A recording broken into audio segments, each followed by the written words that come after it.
Naoya Inoue versus Stephen Fulton Jr. We're a few days away and we're going to break down this fight. Woo! Boy, do I love this fight.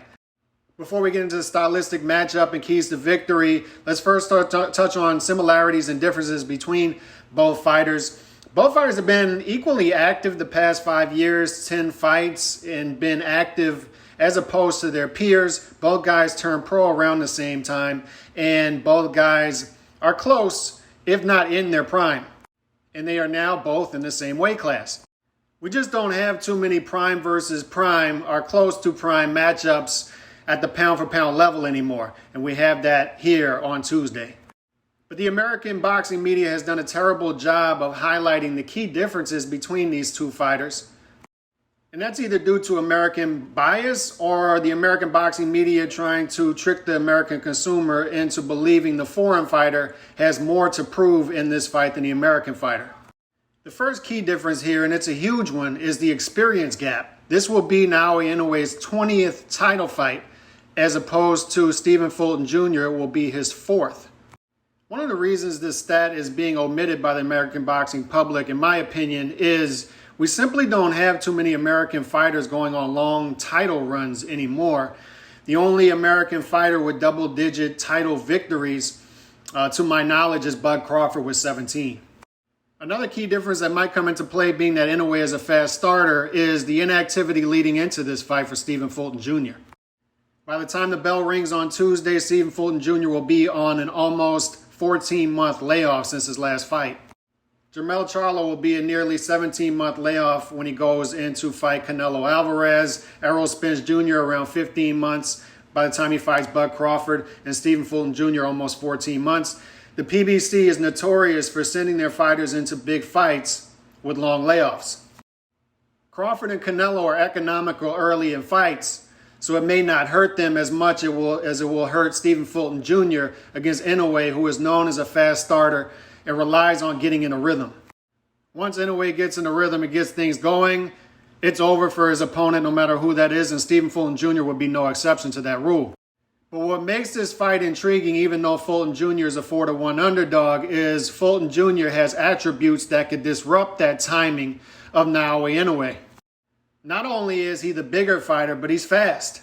He has speed. He has timing. He can fight on the outside and the inside.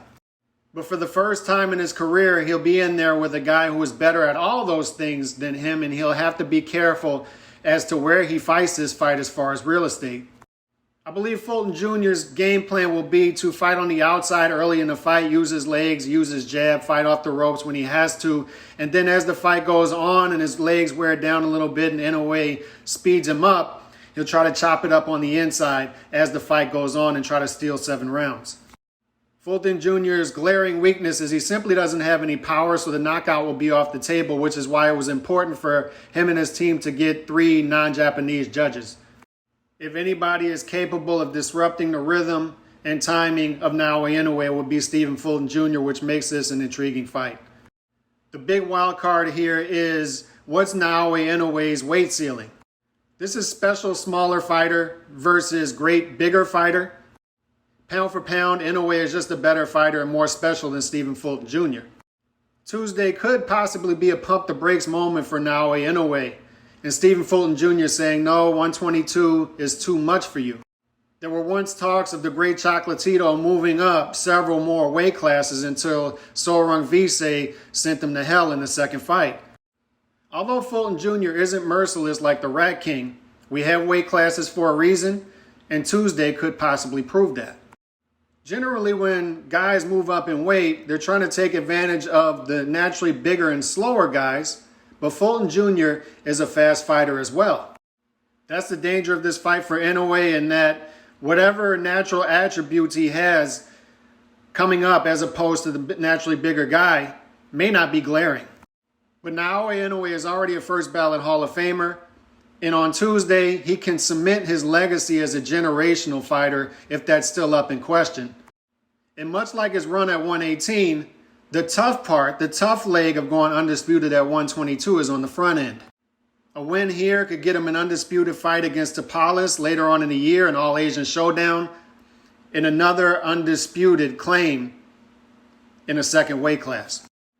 Inoue is a special fighter, and I like him to win this fight. Not exactly sure how, but I like him to win this fight. But much respect to both fighters for behaving like fighters and giving us this great matchup of guys in or close to their prime.